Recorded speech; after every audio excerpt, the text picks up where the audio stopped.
सोना महंगा नहीं हुआ, बल्कि चीन की साजिश ने इसे आपकी पहुंच से दूर कर दिया है। अमेरिका का बड़ा दांव सामने आया। चीन के ट्रेडर्स गलत तरीके से गोल्ड की ट्रेडिंग कर रहे हैं दोस्तों, और मार्केट को मैनिपुलेट कर रहे हैं। जिस सोने को आप सुरक्षित निवेश समझते थे, उसे चीन ने अपना हथियार बना लिया है। आज हम खोलेंगे चीन के उस गोल्डन जाल की परतें, जिसका खुलासा खुद अमेरिकी एजेंसियों ने किया है। नमस्कार, मैं हूं आपके साथ संध्या बिस्ट और आप देख रहे हैं the economic times Hindi. America के ट्रेजरी सचिव स्कॉट बेसेंट ने दावा किया है कि सोने की कीमतों में दिख रहा जो उछाल है वो चीन की वजह से आया है। पिछले सप्ताह सोने में आई तेजी के पीने जो है वो चीन के ट्रेडर्स को वजह बताया जा रहा है। उन्होंने कहा कि सोने की जो कीमतों में उथल पुथल नजर आ रही है, चीन में हालात थोड़े बेकाबू हो गए हैं। बेसेंट ने फॉक्स न्यूज के संडे मॉर्निंग फ्यूचर्स कार्यक्रम में कहा कि वहां मार्जिन की शर्तें कड़ी करनी पड़ रही हैं। तो मुझे लगता है कि सोने में जो है क्लासिकल और सट्टे जैसा उछाल है। बेसेंट से कीमती धातुओं में रिकॉर्ड तेजी के बारे में जब सवाल पूछा गया था, तो वो सट्टा खरीद, भू राजनीतिक तनाव और साथ ही फेडरल रिजर्व की स्वतंत्रता को लेकर चिंता के कारण आई थी। लेकिन पिछले हफ्ते अचानक पलट गई।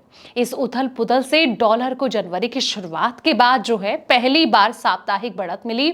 वहीं डाउ जोन्स इंडस्ट्रियल एवरेज पहली बार 50,000 के आंकड़े को पार कर गया, जिससे कि निवेशकों में अमेरिकी इकोनॉमी और साथ ही कॉर्पोरेट कमाई को लेकर उम्मीद बढ़ती नजर आ रही है। नवंबर में होने वाले मिड टर्म चुनाव के मद्देनजर बेसेंट में डाउ जोन्स के रिकॉर्ड को इस बात का सबूत बताया है कि अमेरिकी इकोनॉमी एक ऐसे चक्र की ओर बढ़ रहा है जिससे कि आम लोगों को फायदा मिलेगा। फेडरल रिजर्व की नीति पर बेसेंट ने कहा कि उन्हें उम्मीद है कि केंद्रीय बैंक अपने बैलेंस शीट को कम करने के किसी भी प्रयास में सतर्कता से कदम उठाएगा। उन्होंने कहा कि मुझे नहीं लगता कि वो फेड रिजर्व कोई भी कदम जल्दी उठाएंगे और अब पर्याप्त नीति व्यवस्था की ओर बढ़ चुके हैं, जिसमें कि बड़ी बैलेंस शीट की जरूरत होती है। लिहाजा मुझे लगता है कि वो शायद पीछे हटकर कम से कम 1 साल तक सोचेंगे कि आगे क्या करना है। राष्ट्रपति डोनाल्ड ट्रंप के द्वारा फेडरल रिजर्व के अगले चेयरमैन के लिए नामित केविन वॉर्श के बारे में बेसेंट ने कहा कि वो बहुत स्वतंत्र रहेंगे,